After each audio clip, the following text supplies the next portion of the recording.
So what is spirituality for me?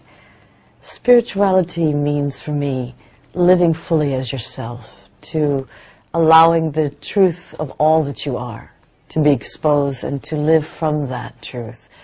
So letting the light, the joy, the freedom, and all the human emotions, the anger, the sadness, the hurt, the blame, the shame, for this also to be allowed and to live from just the Wahrheit, the truth of who you really are, and to allow your own humanity to be expressed.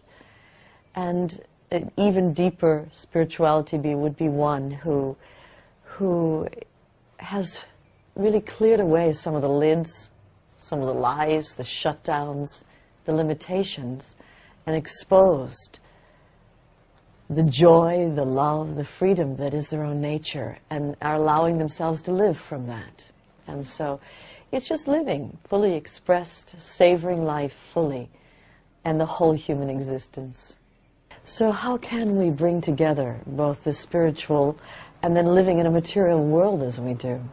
And my experience is that most of us are not in caves in India. We are not sitting there doing our mantras and praying and meditating, that most of us live in the world.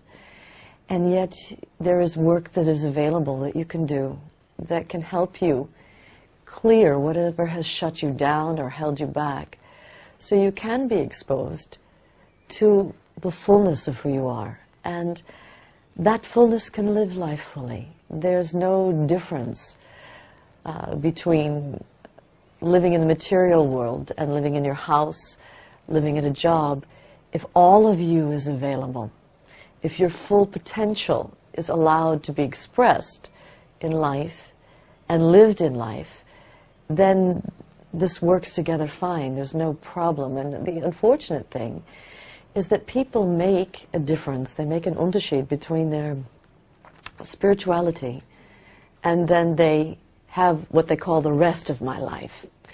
And that's where a mistake is made, because in making this divorce between spirituality and the rest of their life, they take their in the morning, maybe they get up, maybe they meditate, maybe they chant, and then they get on, and all of their pain and their hurt and all the stored emotions are still stored inside.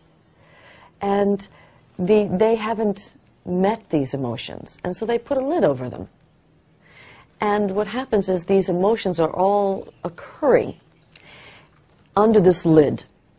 And so then their responses to life are not real, because they're responding from a place of shutdown.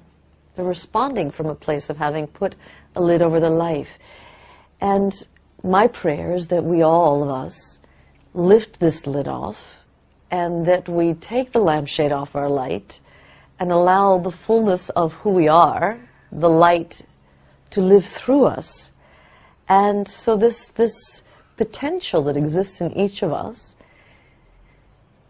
it's capable of, in a very appropriate, very intelligent, very inspired, and very graceful way, this intelligence is capable of healing all aspects of our life.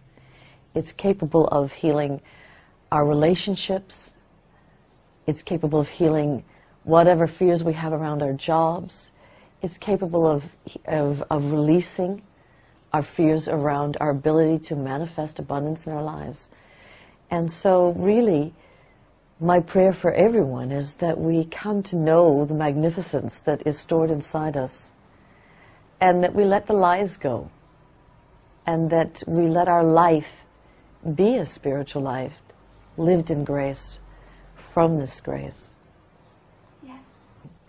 What takes place with a journey, when someone undergoes a journey process, is they go on a deep internal journey inside, where they uncover old repressed cell memories, old patterns of resistance, old shutdowns, old blocks. And they go through a process of not only uncovering this, but releasing it, all the stored pain, the consciousness, the shame, the blame.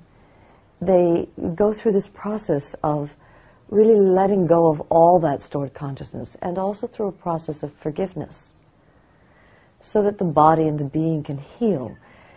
And so the journey is a process of liberation. It's a process of opening into our emotions, going down through various emotional layers, deeper and deeper inside, until we open into the boundless, infinite presence of our own soul, into this freedom that is all of our nature. And it's from the level of the soul that we turn the flashlight on inside, we turn the light on. And it's really where we get real, where we uncover these old repressed patterns, these old themes that we've been running in our lives. It's a process of letting go. It's a process of celebrating the infinite magnificence of our own being, the nature that is our own essential self.